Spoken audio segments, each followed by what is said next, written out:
கர்ணன் திரைப்படத்தை மிஞ்சிய சம்பவம் ஒரு கிராமமே கூடி செய்து காட்டியது.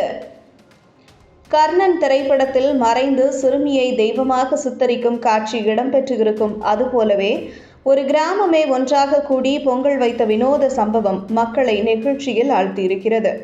புதுக்கோட்டை மாவட்டம் ஆலங்குடி அருகே அமைந்துள்ளது செரியலூர் கிராமம். இந்த கிராமத்தில் பல நூறு ஆண்டுகளுக்கு முன்பு கொப்பியம்மாள் என்ற சிறுமி அம்மை நோயால் பாதிக்கப்பட்டு உயிரிழந்ததாகவும், அந்த சிறுமியின் உடல் அக்கிராமத்தின் எல்லையுள்ள தீர்த்தானிக்கரை குளக்கரையில் புதைக்கப்பட்டதாகவும், அதன் பின் அந்த கிராமத்தில் யாரும் அம்மை நோயால் உயிரிழக்க கூடாது என்பதற்காக அந்த கிராம மக்கள் பல தலைமுறைகளாக தொன்று தொட்டு ஒரு வினோத பொங்கல் விழாவை கொண்டாடி வருகின்றனர். ஆண்டுதோறும் பொங்கலுக்கு மறுநாள் மாட்டுப் பொங்கல் அன்று உயிரிழந்த கொப்பியம்மாள் நினைவாக செரியலூர் கிராம மக்கள் கொப்பி என்ற வினோத பொங்கல் எடுப்பது காலங்காலமாக நடந்து வருகிறது.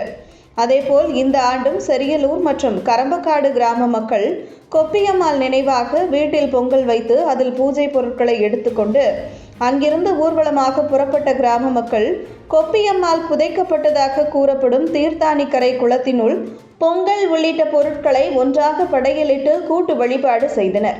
இவ்வாறு ஆண்டுதோறும் பொங்கலுக்கு மறுநாள் வழிபாடு செய்வதன் மூலம் தங்கள் கிராமத்தில் யாருக்கும் அம்மை நோய் வராது என்பது அக்கிராம மக்களின் நம்பிக்கையாக உள்ளது. அதேபோல் கொப்பி பொங்கல் விழாவை முன்னிட்டு தஞ்சை, புதுக்கோட்டை மாவட்ட எல்லை கிராமங்களில் விளையாடப்படும் பாரம்பரியமான விழாவான போர்க்காய் அடித்தல் விளையாட்டும் உற்சாகமாக விளையாடப்பட்டது.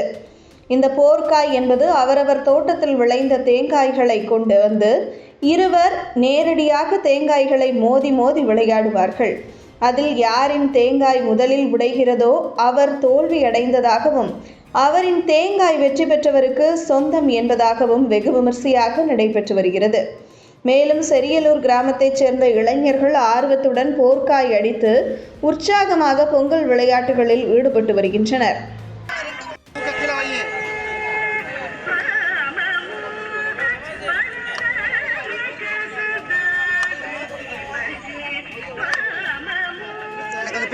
பின்னாடி வாங்க. ஏய் கொஞ்சம் ஒதுங்கி என்ன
கொஞ்சம் கால எடுத்து அந்த கையில் ஒரு காய் இருக்கும்.